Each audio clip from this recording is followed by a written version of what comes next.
Kun sagantaa BBC Afaan Oromooti. Nu waliin tura.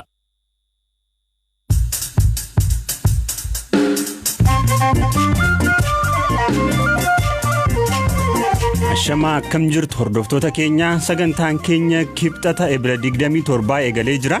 Ministeerri Haajaa Alaa Ameerikaa haala nageenyaa Itoophiyaa ilaalchisee ministeera muummee Abiy Ahmed waliin mari'achuu.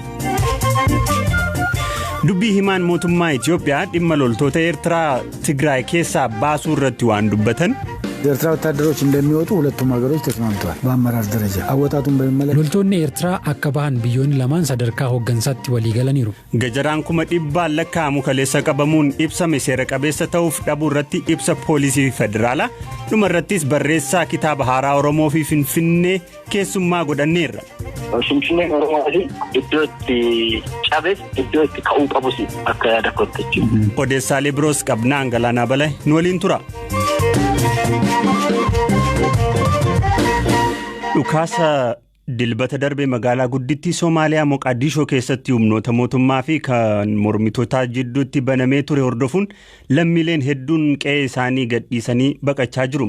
Loltoonni mootummaa fi kan mormitootaa magaalittii bakka garaagaraa qabatanii kan jiran yoo ta'u, lammiileen kunneen lolli irra deebiin ka'uu malaa sodaa jedhuun baqataa jiru. Walitti bu'iinsi kuni pirezidantiin biyyattii Mohaammed Farmaajo aangoo isaanii dheereffachuu booda kadhalate. Haala magaalittiin amma keessa jirtu gabaasaan BBC Afaan Somaalii Abdurrahmaan Adoo akkasiin ibsa.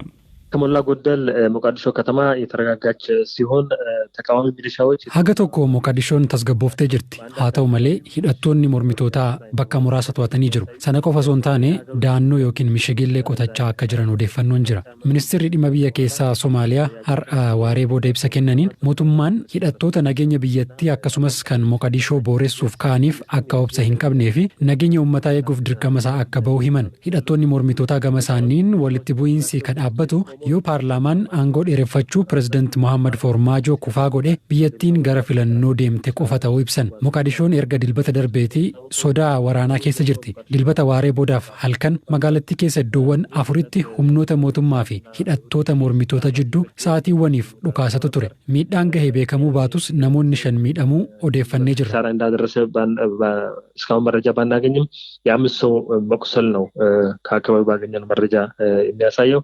Naannoleen biyyattii 5 aangoo dheereffachuu pirezidaant Mohaammed Farmaajo mormuun ibsa kabaasan yoo ta'u, ibsi naannolee kanaa ministeera muummee biyyattii Mohaammed Hussein Roobleen deeggarsa argateeraa jedha waahilli keenya Abdurrahmaan. አሁን ከመሽሞ ጠቅላይ ሚኒስትር ጽሕፈት ቤት መግለጫ አውጥቷል በአገሪቷ ሁኔታ ገልገለ ከና ዋጅሪ ሚኒስትር muummee ibsa baaseen taateewwan guyyoota muraasa darban Moqaadishoo keessatti ta'an balaaleffateera. Ejjennoo mootummoonni 5 haala yeroo irratti baasanis deeggareera. Ejjennoon kun filannoon akkaataa sagantaa qabameen akka godhamu kan gaafatu. Akkaatuma waliigaltee fulbaana keessa mallattaa'een filannoon akka gaggeeffamuu fi paartileen hundi filannoof akka of qopheessan ministeerri muummee kahiman. Qaamoleen nageenyaa dirqama heera mootummaan itti kenname akka bahatan hidhattoonni mormitootaas haalota walitti bu'iinsa hin malle uumanirraa akka of qusatan gaafataniiru. Ibsi kuni mootummaan ejjennoo duraan qabu laaffisuu isaa fi jaarsummaan jaarsolii biyyaaf qaamoleen walabataan gaggeessaa jiran haga tokko bu'aa buusaa jiraachuu ka agarsiisudha. በተወሰነ መልኩ ውጤት እያሳየ እንደሆነ ነው ይህ መግለጫ የሚያሳየው።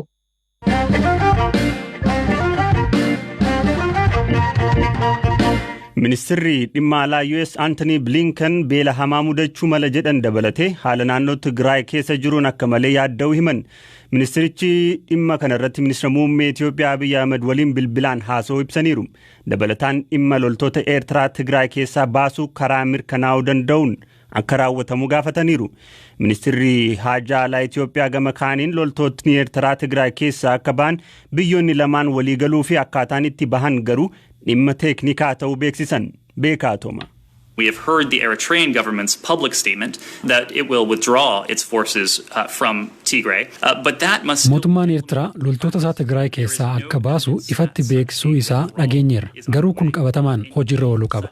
Loltoonni bahaa jiraachuu ragaan agarsiisu hin jiru. Loltoonni Eertiraa hatattamaan karaa mirkanaa'uu danda'uun Tigraay keessaa bahuu qabu. Dabalataan humnoonni naannoo Amaaraas Tigraay keessaa akka bahan waamicha dhiyeessaas jirra. Kun lolli hatattamaan akka dhaabatu lammiileen eegumsaa akka argatanii fi deeggarsi namoomaa danqaa malee akka qaqqabu gochuuf murteessaadha jedhan dubbi himaan ministeera Haajaa Alaa Ameerikaa Ned Price. Qondaalli kun kan akka jedhan ministeerri haajaa alaa Ameerikaa Anthony Blinken dhimma Tigraay irratti bilbilaan ministeera muummee Abiy Ahmed dubbisuu ilaalchise ibsa gaazexeessitootaaf kennaniin. Anthony Blinken guyyaa kaleessaa ministeera muummee Abiy Ahmediif bilbilanii yaaddoo jabaa qaban ibsuu fi fuula Tiwiitarii isaanii irratti himaniiru. Dhimmi isaan yaaddeesse rakkoon naannoo Tigraay keessa jiru hammaachuu isaa ta'uu himan. Naannicha keessatti beelli uumamuu malaa sodaa jedhu qabaachuus ibsan. Gama kaaniin muddamni saboota jidduutti uumamaa jirus yaaddeessaadha jechuun barreessaniiru. Qaamoleen marti lola dhaabuun barbaachisaa ta'us ministeera muummee Abiy waliin dubbadheera jedhan hangaan kun. Ministeerri haajaa alaa Ameerikaa ibsa hoogganoonni lamaan bilbilaan mari'achuu booda baaseen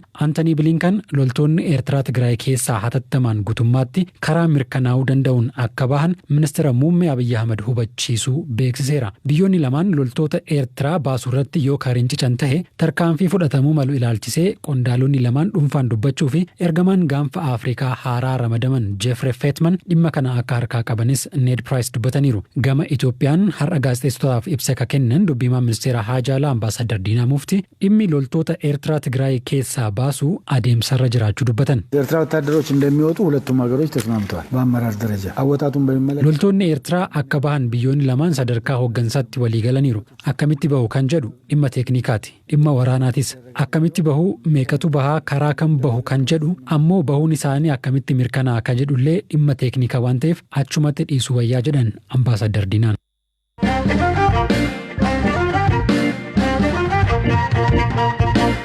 Gajaraa karaa seeraan alaa gara biyyaatti galee jedhame irratti poolisiin federaalaa qorannoo gaggeessaan jira jedhe.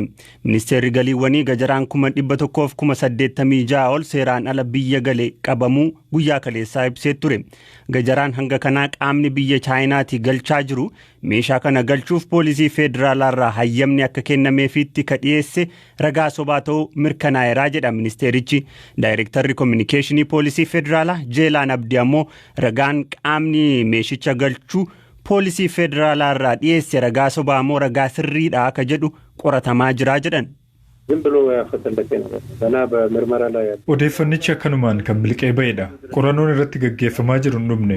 Haa ta'utii hanga moojootti karaa seera qabeessa ta'een dhufe. Rakkoon jiru maal seete? Vaatii, gibiraa fi kaffaltiin ittiin dhufe marra xumuranii hin fudhannaa jedhan. Ni fudhanna yogguu jedhan amma yeroon yeroo filannooti. Poolisiin akka ba'u nu hin mirkaneessu yoo ta'e hin baasnu. Badiifis ooluu waan maluuf poolisii irraa hayyama fidaa yoo jedhan jarri poolisii irraa waraqaa wayii yoo geessan gumuruukni immoo kun ragaa sobaatii kan poolisii miti qoratamuu qabaa jedhe. Amma qoratamee ragaa sobaa ta'uun yoo mirkanaa'e namoonni sun gaafatamtoota ta'u. Maaliif akka ariifataniif badinsaaf itti fayyadamuuf immoo miti kan jedhu yeroo sana beekna malee amma qorannoorra jira. Mallattoon nama tokko sirriidha moo kan fakkeeffame kan jedhu iyyuu warra qorannoo yakkaatu qorata. Mirmaa ትክክል ነው ትክክል አይደለም የሚለው ራሱ የሚያሰራው ወንጀል ምርመራ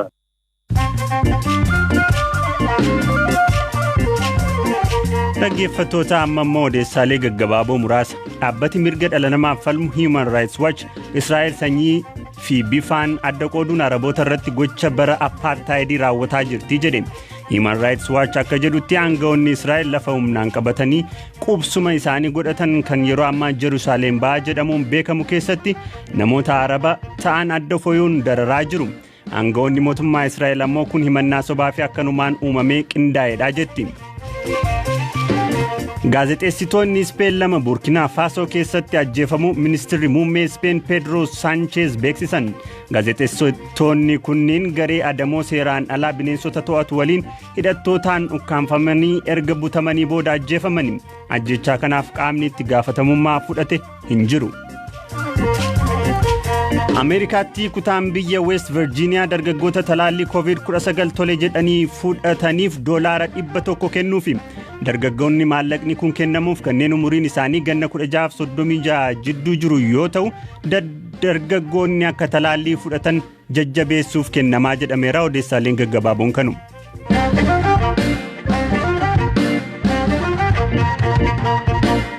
Birrii biliyoona 6.7 ol ta'uu addi bilisa baasaa uummata Tigraay akka yakka ittiin hin hojjennee fi karaa seeraan alaa hin miliqsine ittisuun danda'ameera jedhe abbaan alangaa waliigalaa federaalaa Itoophiyaa. Kana malees maallaqni TPLF birrii miliyoona 95.5 ol ta'uu karaa seeraan akka dhaalamu qaama ilaallatutti dabarfameera jedheera. Qabeenyi ittifame jedhame kun harka caalaan kan kaampaniiwwan dhaabbata Effort jedhamu jalatti bulan akka ta'es abbaan alangaa beeksiseera. TPLF gamasaan maallaqni jedhame kun kan uummata Tigraay malee ka TPLF miti jedheera.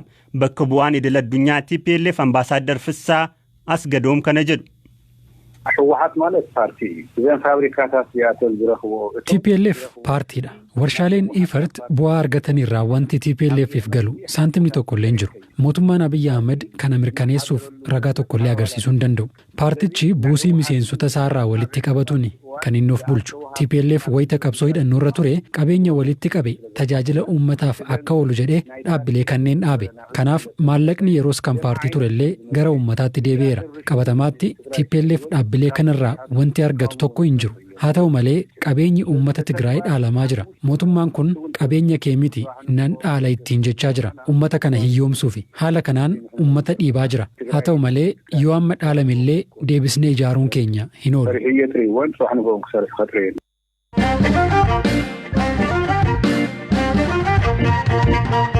Kaxumuraan sanbata xiqqaa darbee kitaabni mata duree Oromoo fi Finfinnee jedhu Darajjee Baahiruutiin barraa'ee Finfinnee hoteela Skylight'tti eebbifameera.